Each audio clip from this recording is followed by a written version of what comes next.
À la fête, ma femme flirtait, jusqu'à ce que son ami dise « Ton tour est terminé, il est avec moi maintenant ». La salle de bal de l'hôtel bourdonnait de l'énergie du succès. Notre entreprise venait de conclure son plus gros contrat de l'année, et la direction n'avait épargné aucune dépense, réglant des milliers d'euros pour la célébration. Des lustres en cristal projetaient une lumière chaleureuse sur des tables recouvertes de nappes blanches, tandis que des serveurs glissaient entre les groupes de collègues en équilibrant des plateaux de champagne et de hors-d'œuvre. Je me tenais près du bar, sirotant un whisky et regardant ma femme interagir avec l'assemblée. Elle était magnifique ce soir dans cette robe émeraude que nous avions achetée le mois dernier. Celle qui, selon elle, lui donnait confiance en elle. J'ai souri, pensant à la chance que j'avais d'avoir quelqu'un d'aussi vibrant, d'aussi plein de vie. Après 8 ans de mariage, elle pouvait encore illuminer une pièce lorsqu'elle y entrait. Ma femme avait toujours été amicale, extravertie d'une manière que je ne l'étais pas. Là où je préférais les conversations calmes avec quelques amis proches, elle s'épanouissait dans la foule. J'avais appris à apprécier cette différence entre nous, même si parfois je me sentais comme un satellite gravitant autour de sa brillante étoile.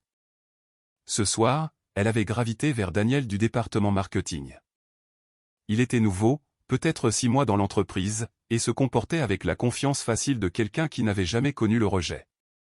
Il se tenait près de la fenêtre surplombant la ville, sa main touchant occasionnellement son bras alors qu'elle riait de la remarque spirituelle qu'il faisait. J'ai ressenti un petit pincement dans ma poitrine, mais je l'ai repoussé. Elle était juste amicale. C'était qui elle était. De plus, Daniel était fiancé à quelqu'un de la comptabilité. C'était du réseautage inoffensif, le genre de choses que tout le monde faisait à ces événements. Quel spectacle, a dit Tom, mon collègue des finances, en se glissant à côté de moi. Il a suivi mon regard. Ta femme est certainement très populaire ce soir. J'ai haussé les épaules, essayant de paraître détendu. Elle a toujours été sociable. C'est l'une des choses que j'aime chez elle. Tom a haussé un sourcil mais n'a rien dit, prenant une longue gorgée de son verre. Le silence entre nous semblait lourd de quelque chose de non dit. À l'autre bout de la pièce, ma femme a rejeté la tête en arrière en riant, sa main reposant maintenant sur l'avant-bras de Daniel. Le geste a duré un instant de trop. La fiancée de Daniel est apparue dans ma vision périphérique, son expression tendue alors qu'elle regardait l'interaction. Je vais reprendre un verre, ai-je murmuré à Tom, en me dirigeant vers le bar. Pendant que j'attendais le barman, j'ai capté des fragments de conversation autour de moi. Les discussions sur la fusion, les projets du week-end, les potins de bureau, les bavardages normaux de fête. Mais ensuite, j'ai entendu son nom. Elle a du culot, a dit une voix de femme derrière moi, flirter comme ça alors que son mari est juste ici. Peut-être qu'il ne s'en soucie pas, a répondu une autre voix. Ou peut-être qu'il ne le voit tout simplement pas. Je me suis tourné légèrement, essayant d'identifier les interlocutrices, mais elles s'étaient déjà fondues dans la foule. Ma mâchoire s'est serrée. J'ai pris mon nouveau verre et me suis déplacé vers un autre point d'observation, un endroit où je pouvais observer sans être évident. Ma femme s'était éloignée de Daniel maintenant, circulant à travers différents groupes, son rire résonnant à travers la pièce comme un carillon. Mais il y avait quelque chose dans sa façon de bouger, dans la façon dont elle orientait son corps vers les hommes avec qui elle parlait, que je voyais clairement pour la première fois. Ou peut-être l'avais-je toujours vu, mais je m'étais convaincu que j'étais paranoïaque, peu sûr de moi, jaloux sans raison. Sarah, la meilleure amie de ma femme depuis l'université, est entrée tardivement dans la salle de bal. J'ai regardé alors qu'elle repérait ma femme et commençait à se diriger vers elle. Elles avaient été inséparables autrefois, mais dernièrement, j'avais remarqué une certaine tension entre elles. Des appels téléphoniques qui se terminaient brusquement lorsque j'entrais dans la pièce. Des plans qui étaient annulés à la dernière minute. Sarah avait l'air différente ce soir. Là où ma femme n'était qu'étincelle et vivacité, Sarah bougeait avec détermination, son expression sérieuse. Elle portait une simple robe noire et tenait son téléphone dans une main comme une arme. J'ai regardé les yeux de Sarah balayer la pièce, se posant brièvement sur ma femme avant de me trouver. Quelque chose a traversé son visage, de la détermination mélangée à ce qui aurait pu être de la sympathie. Elle a changé de direction, se dirigeant droit vers moi au lieu de sa prétendue meilleure amie. Mon estomac s'est noué. Quoi qu'il soit sur le point de se passer, j'ai soudainement su que cette fête, cette nuit, allait tout changer. Sarah m'a rejoint juste au moment où je posais mon verre sur une table voisine, mes mains soudainement instables. De près, je pouvais voir la tension dans sa mâchoire.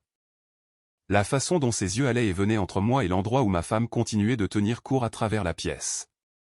Nous devons parler, a dit Sarah doucement, sa voix coupant à travers le bruit ambiant de la fête. Écoute Sarah, si c'est à propos de ce qui se passe entre toi et Anne. Il s'agit de ce qui se passe entre toi et ta femme, m'a-t-elle interrompu, son ton assez sec pour m'arrêter au milieu de ma phrase. Ou plutôt, ce qu'elle pense qu'il se passe. Ce qu'elle dit qu'il se passe. Avant que je ne puisse répondre, le rire de ma femme a retenti à nouveau, plus fort cette fois. Nous nous sommes tous les deux tournés pour la voir avec un groupe différent maintenant, sa main sur l'épaule de James Devant. L'expression de Sarah s'est durcie. Depuis combien de temps sais-tu, ai-je demandé, ma voix dépassant à peine un murmure. Trop longtemps, a répondu Sarah.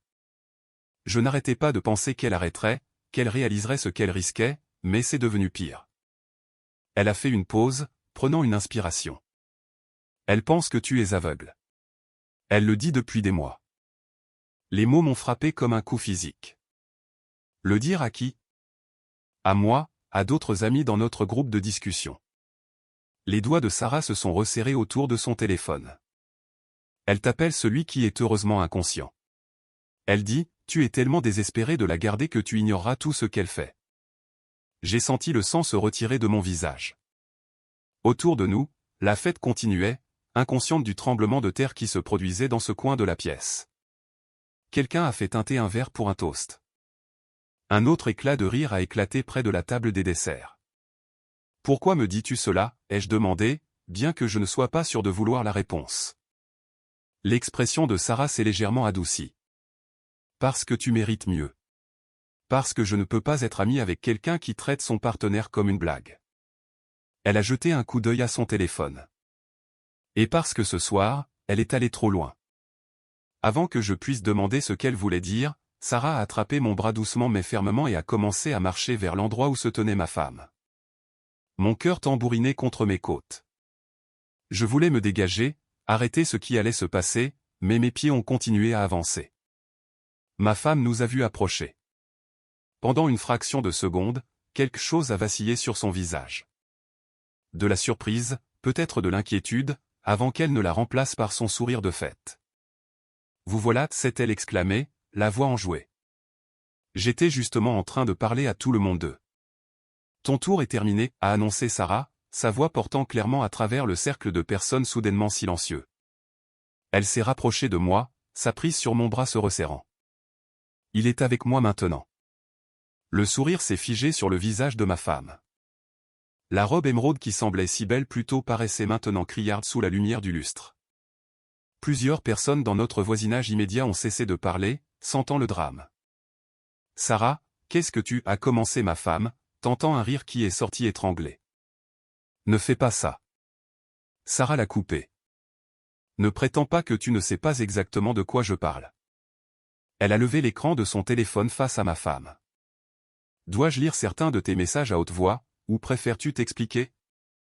Le visage de ma femme a pâli, toute couleur s'écoulant comme si quelqu'un avait débranché une prise.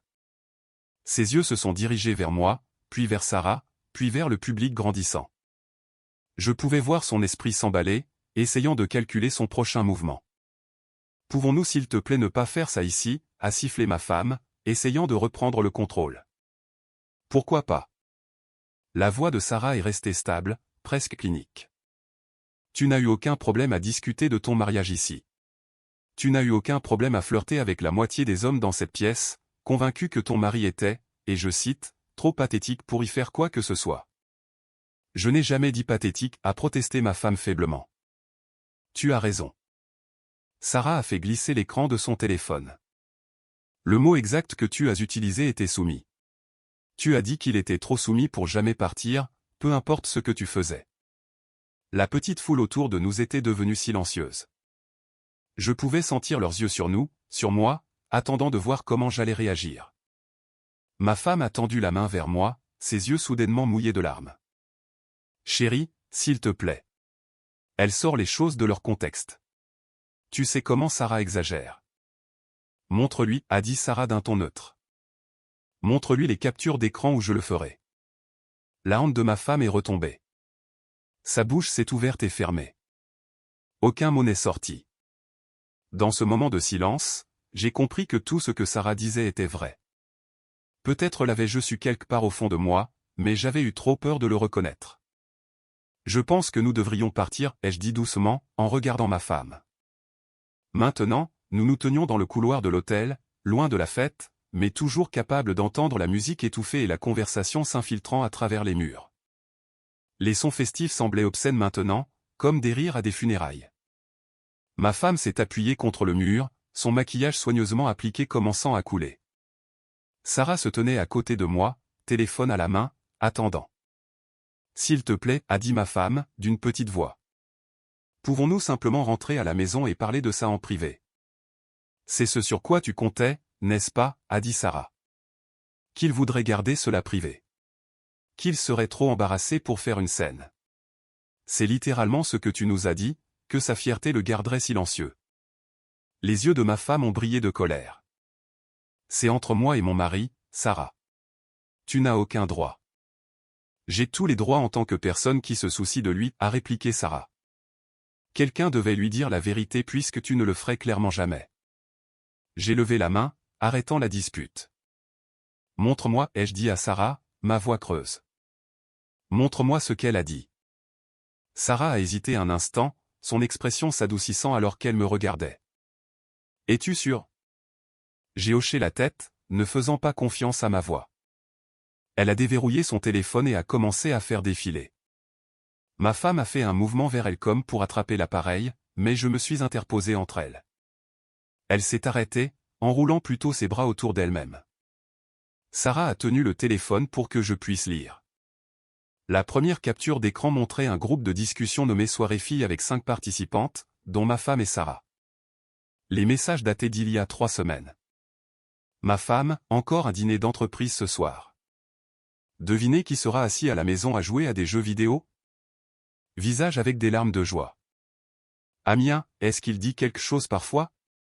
Ma femme, à propos de quoi? Il ne remarque même rien. Je pourrais ramener quelqu'un à la maison et il lui offrirait probablement une bière. Ami 2, ma fille, tu es terrible. Visage hurlant de peur. Ma femme, je suis efficace. Je m'amuse. Il a sa petite vie confortable. Tout le monde y gagne. Sarah, ce n'est pas juste pour lui. Ma femme, oh, s'il te plaît, Sarah. Il est trop soumis pour partir. J'ai la situation parfaite. La sécurité du mariage avec la liberté d'une fille célibataire. Je me suis senti malade. Sarah a fait glisser vers une autre capture d'écran. Celle-ci plus récente, la semaine dernière. Amien, as-tu vu les photos de fiançailles de Daniel? Sa fiancée est magnifique. Ma femme, cela ne l'empêche pas de flirter avec moi au travail. Les hommes sont si prévisibles. Sarah, tu joues avec le feu. Ma femme, je joue avec des allumettes. Il y a une différence. Et j'ai un extincteur à la maison qui ne pose pas de questions. L'extincteur. C'était comme ça qu'elle m'appelait. Un outil pour éteindre les problèmes, pour assurer la sécurité pendant qu'elle faisait ce qu'elle voulait. Il y en a plus, a dit Sarah doucement. Mais j'ai secoué la tête. J'en avais assez vu. Ma femme avait glissé le long du mur et était maintenant assise sur le sol, sa robe coûteuse s'étalant autour d'elle. Les larmes coulaient librement sur son visage, emportant le mascara avec elle. Je ne le pensais pas, a-t-elle murmuré. C'était juste des paroles stupides avec des amis. Je me défoulais. Te défouler de quoi, ai-je demandé, ma voix étonnamment calme. De quoi exactement te défoulais-tu? Du mari qui a fait des heures supplémentaires pour que tu puisses faire ce voyage en Europe? De celui qui a soutenu ton changement de carrière? Qui a pris soin de toi quand ton père est mort? Ce n'était pas à propos de toi, a-t-elle insisté désespérément. C'était à propos de moi. J'essayais juste de me sentir. Je ne sais pas, intéressante, importante en te faisant paraître pathétique. En faisant semblant d'avoir une sorte de pouvoir. Elle s'est levée, la voix montant. Sais-tu ce que c'est que d'être marié à quelqu'un que tout le monde trouve si gentil, si parfait, toujours fiable, toujours constant? C'était étouffant. L'honnêteté de cela a frappé plus fort que les mensonges. Au moins, Maintenant, je voyais quelque chose de réel. Alors tu avais besoin de prouver que tu avais le contrôle, ai-je dit lentement, la compréhension commençant à poindre. En flirtant avec d'autres hommes. En voyant jusqu'où tu pouvais pousser avant que je ne réagisse. En disant à tes amis que j'étais trop faible pour t'arrêter. Ce n'était pas comme ça. C'est exactement comme ça que c'était. La voix de Sarah a tranché. Elle a tourné son téléphone pour montrer à ma femme une autre capture d'écran. Celle-ci date de ce soir. 20 minutes avant que je vienne te trouver. Lila. Le visage de ma femme est passé de pâle à gris. Ma femme, Daniel vient de m'inviter à danser. Ça va être amusant. Mon petit mari est au bar, complètement ignorant comme d'habitude. Sarah, arrête de me regarder comme ça. Il va bien. Il s'en fiche. Sarah, je lui dis ce soir. Ma femme, tu n'oserais pas. Sarah, regarde-moi faire. Tu étais prévenue, a dit Sarah d'un ton neutre. Tu savais que j'avais fini de te regarder l'humilier, et tu n'as quand même pas pu t'arrêter. Ma femme m'a regardé. M'a vraiment regardé. Peut-être pour la première fois depuis des mois. Je t'aime vraiment, a-t-elle dit, et pendant un instant, elle a ressemblé à la femme que j'avais épousée. Je sais que j'ai tout gâché, mais je t'aime. J'ai pensé à cela, à l'amour et au respect et à la différence entre les deux. Peut-être que oui, ai-je finalement dit, mais tu ne me respectes pas. Et je ne suis pas sûr de ce qui est pire, que tu ne le fasses pas, ou que je t'ai laissé t'en tirer pendant si longtemps. Nous ne sommes pas retournés à la fête. J'ai envoyé un message à mon patron avec une excuse concernant une urgence familiale pendant que ma femme était assise dans le hall de l'hôtel, pleurant toujours, et que Sarah montait la garde comme une sentinelle. D'autres invités de la fête passaient occasionnellement, leur regard curieux ajoutant du poids à l'humiliation que je ressentais maintenant pleinement. Je vais prendre une chambre d'hôtel ici, ai-je annoncé. Pour ce soir. Nous pourrons régler le reste demain. Non, s'il te plaît. Ma femme s'est levée rapidement, trébuchant presque sur ses talons. Rentre à la maison. Nous devons en discuter. Nous pouvons arranger ça. Qu'y a-t-il à arranger, ai-je demandé, sincèrement curieux. Le manque de respect, les mensonges, le fait que tu as traité notre mariage comme une blague pendant des mois, peut-être plus longtemps. J'ai fait des erreurs. Des erreurs. Le mot est sorti plus durement que je ne le voulais. Une erreur, c'est oublier un anniversaire. Une erreur, c'est un commentaire irréfléchi sous le coup de la colère. Ce que tu as fait était délibéré, calculé. Tu as construit tout un récit sur le fait que j'étais un idiot, et tu l'as partagé avec tes amis pour vous divertir. Sarah s'est raclé la gorge. Je devrais y aller. J'ai dit ce que j'avais à dire. Elle a regardé ma femme avec quelque chose qui ressemblait à de la tristesse. J'espère que tu comprendras pourquoi tu as eu besoin de blesser quelqu'un qui n'a fait que t'aimer. Puis à moi, si tu as besoin de quoi que ce soit, un endroit où rester, quelqu'un à qui parler, appelle-moi. Après le départ de Sarah, ma femme et moi sommes restés dans un silence gênant. Le hall de l'hôtel continuait son rythme du soir autour de nous. Des voyageurs d'affaires s'enregistrant. Des couples se dirigeant vers le restaurant. Une famille avec des enfants fatigués traînant des bagages vers les ascenseurs. Quand est-ce que ça a commencé, ai-je demandé. Quand as-tu commencé à me voir comme quelqu'un dont on se moque au lieu de quelqu'un à aimer? Elle a essuyé ses yeux, étalant ce qui restait de son maquillage. Je ne sais pas. C'était progressif. Tu as toujours été si compréhensif, si patient. Au début, j'aimais ça chez toi. Mais ensuite. Ensuite tu as commencé à tester ça, à repousser les limites pour voir ce qui passerait. Elle a hoché la tête misérablement. Je crois que je voulais que tu te battes, que tu deviennes jaloux ou en colère, que tu montres un peu de feu. Quand tu ne l'as pas fait, quand tu as continué à être gentil et compréhensif, j'ai commencé à voir ça comme une faiblesse plutôt qu'une force. L'honnêteté était brutale, mais je l'appréciais plus que ses précédents dénis. Donc, tu m'as puni pour être ce que tu disais vouloir. Je suis tellement désolé. Sa voix s'est brisée. Je sais que j'ai détruit ta confiance. Je sais que je t'ai humilié devant tes collègues, mais 8 ans, cela doit signifier quelque chose. Nous pouvons consulter un conseiller. Je ferai tout ce qu'il faut. J'ai repensé à ces 8 années, au bon moment, et il y en avait eu beaucoup. Il semblait maintenant entaché, comme des photographies qui avaient été truquées. Combien de fois avait-elle ri avec moi tout en prévoyant de rire de moi avec ses amis? Combien de moments intimes avaient été classés comme munitions pour des groupes de discussion? Sais-tu seulement qui je suis, ai-je demandé. Pas l'extincteur. Pas le mari heureusement inconscient. Moi. Sais-tu ce qui compte pour moi? Ce qui m'empêche de dormir la nuit? Ce dont je rêve? Elle a ouvert la bouche puis l'a fermée. Le silence était une réponse suffisante. Je vais prendre cette chambre, ai-je dit.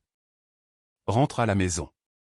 Demain, nous parlerons des choses pratiques, des conditions de vie, d'avocat si on en arrive là. Mais ce soir, j'ai besoin d'espace. Des avocats. Sa voix est devenue aiguë. Tu parles déjà de divorce. Je parle de me protéger. Quelque chose que j'aurais dû faire il y a longtemps.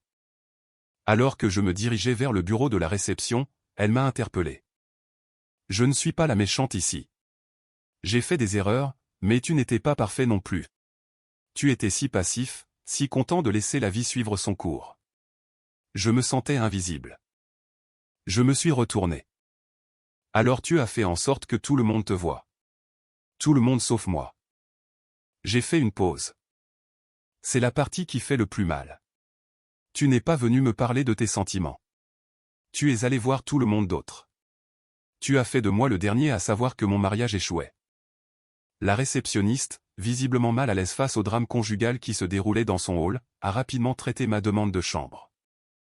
Au moment où je prenais la carte magnétique, mon téléphone a vibré. Des messages de collègues qui avaient été à la fête, certains offrant du soutien, d'autres cherchant clairement des ragots. J'ai éteint le téléphone. Ma femme était toujours là, l'air perdu dans sa robe coûteuse, lorsque les portes de l'ascenseur se sont fermées. La chambre d'hôtel était standard et propre, des couleurs neutres, de l'art abstrait, la légère odeur de produits de nettoyage industriel. Je me suis assis sur le bord du lit, toujours dans mon costume, et j'ai laissé la soirée repasser dans mon esprit. La pire partie n'était pas l'humiliation ou même la trahison. C'était la réalisation que j'avais été complice de ma propre diminution. En ne fixant pas de limite, en acceptant un comportement qui me mettait mal à l'aise parce que je ne voulais pas paraître jaloux ou contrôlant, j'avais permis exactement ce que je craignais. Mon téléphone a vibré à nouveau. Je l'avais éteint, mais apparemment pas complètement. Un message était arrivé de Tom, mon collègue de la fête. Je ne sais pas ce qui s'est passé, mais je t'ai vu partir avec Sarah. Quoi que ce soit, tu ne méritais pas de le découvrir comme ça. Nous avons tous vu comment elle te traite. Tu vaux mieux que ça. Donc, mes collègues l'avaient remarqué. Bien sûr qu'ils l'avaient fait. J'avais été le seul aveugle, ou peut-être juste le plus déterminé à le rester. Je n'ai pas dormi. Alors que l'aube se levait sur la ville, je me suis tenu à la fenêtre, regardant les rues en contrebas prendre vie. Des camions de livraison, des banlieusards matinaux, quelqu'un promenant un chien. La vie normale continuant de manière inconsciente, tandis que la mienne se fracturait en un avant et un après. Mon téléphone affichait 17 appels manqués de ma femme et des dizaines de messages qui passaient des excuses à la colère, puis au désespoir. Je les ai lus dans l'ordre, observant la dissolution de son calme en temps réel. Le dernier, envoyé à 3h47 du matin, disait simplement « J'ai peur ». Tant mieux, ai-je pensé, puis je me suis senti coupable de l'avoir pensé. Mais n'avais-je pas droit à une certaine satisfaction? À un certain sentiment que des conséquences existaient? À 8h00 du matin, je l'ai appelée. Elle a répondu avant la fin de la première sonnerie. Dieu merci, a-t-elle soufflé. Je croyais que tu m'avais bloqué. Nous devons parler. Pas à la maison. Il y a un café sur la 3e rue. Je vois lequel. J'y serai dans 20 minutes. 30, j'ai besoin de me doucher et de me changer. J'ai fait une pause. Et j'amènerai quelqu'un. Qui? Sarah? Ton avocat? Un témoin. Je ne nous fais pas confiance pour avoir cette conversation seule. Elle est arrivée au café en ayant l'air d'avoir vieilli de 5 ans en une nuit. Pas de maquillage, les cheveux tirés en arrière, portant un jean et un pull que je lui avais acheté pour Noël. À côté de moi, Tom était assis avec un carnet, ayant accepté ma demande d'être présent, et de prendre des notes si nécessaire. Tu as amené quelqu'un du travail. Sa voix portait une pointe d'hystérie. Tu veux m'humilier davantage? Je veux une trace de ce qui est dit. Toi aussi si tu es intelligente. Il ne s'agit pas d'humiliation. Il s'agit de clarté.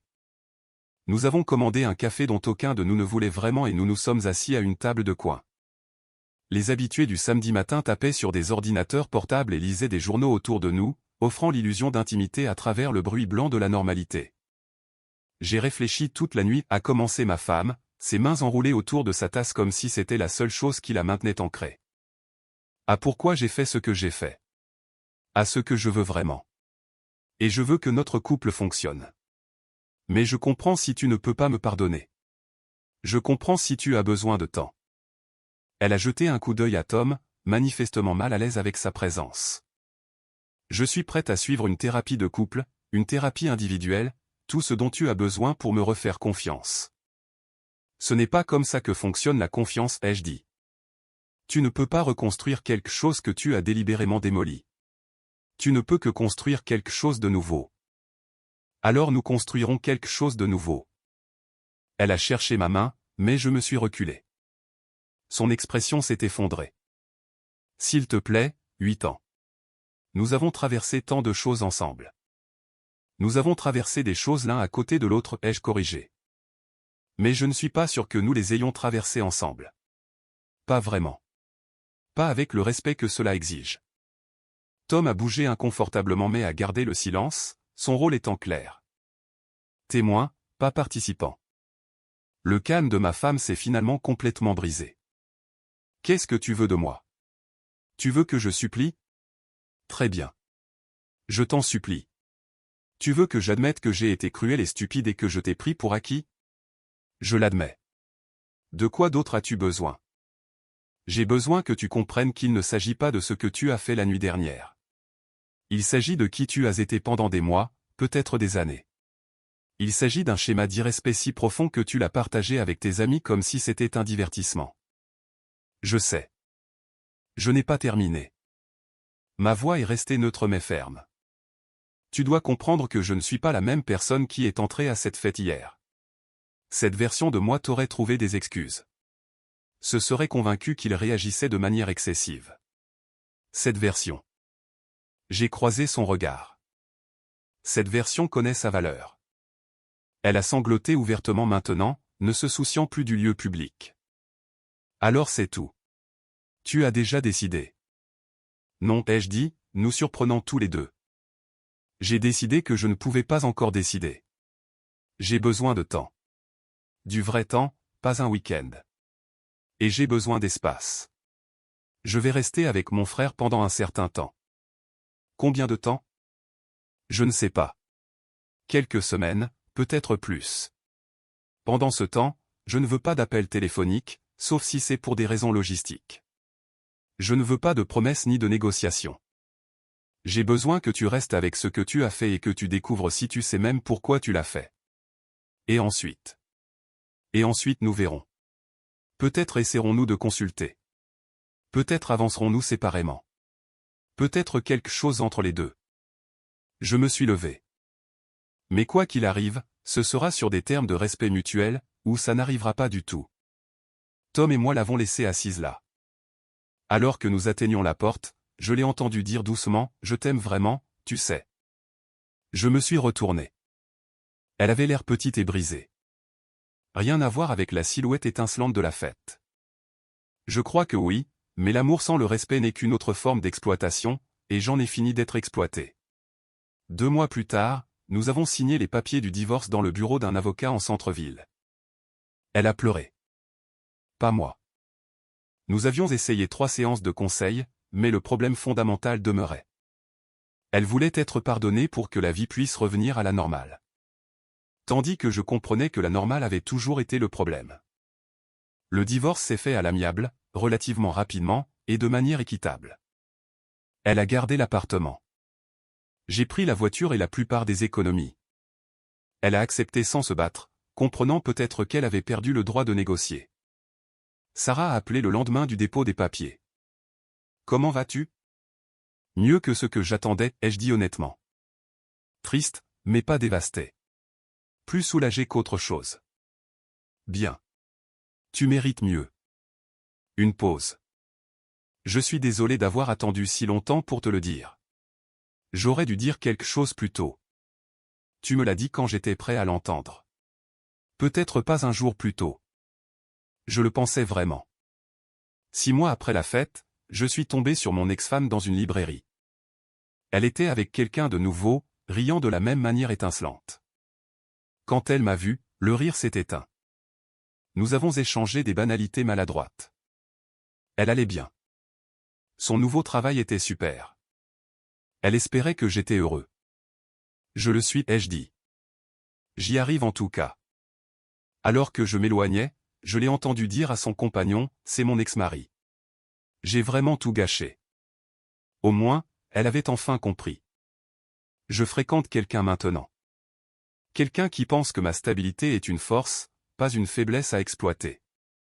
Quelqu'un qui parle de moi avec respect à ses amis parce qu'elle me respecte d'abord en privé. C'est encore nouveau, encore fragile, mais c'est fondé sur l'honnêteté. Parfois, je repense à cette fête, à la femme avec qui j'étais marié et au mari que j'étais. Nous jouions tous les deux des rôles que nous pensions devoir jouer au lieu d'être honnêtes sur qui nous étions vraiment. La différence est que j'essayais d'être fidèle aux vœux que j'avais prononcés, tandis qu'elle essayait de voir combien elle pouvait en briser avant que je ne le remarque. Sarah et moi prenons parfois un café. Elle ne dit jamais « je te l'avais bien dit », bien qu'elle en aurait tout à fait le droit. Au lieu de cela, elle demande simplement comment je vais. Comment je vais vraiment, et écoute la réponse honnête. Les ragots de l'entreprise au sujet de la fête se sont pour la plupart calmés. Certaines personnes me traitent avec une gentillesse supplémentaire, d'autres avec la distance inconfortable que les gens réservent aux blessés publics. J'ai appris à accepter les deux avec la même grâce. Je ne suis plus l'extincteur, existant seulement pour rendre le chaos de quelqu'un d'autre sûr. Je ne suis pas le mari fiablement inconscient, trop soumis pour exiger mieux. Je suis juste moi-même, imparfait, apprenant, me reconstruisant.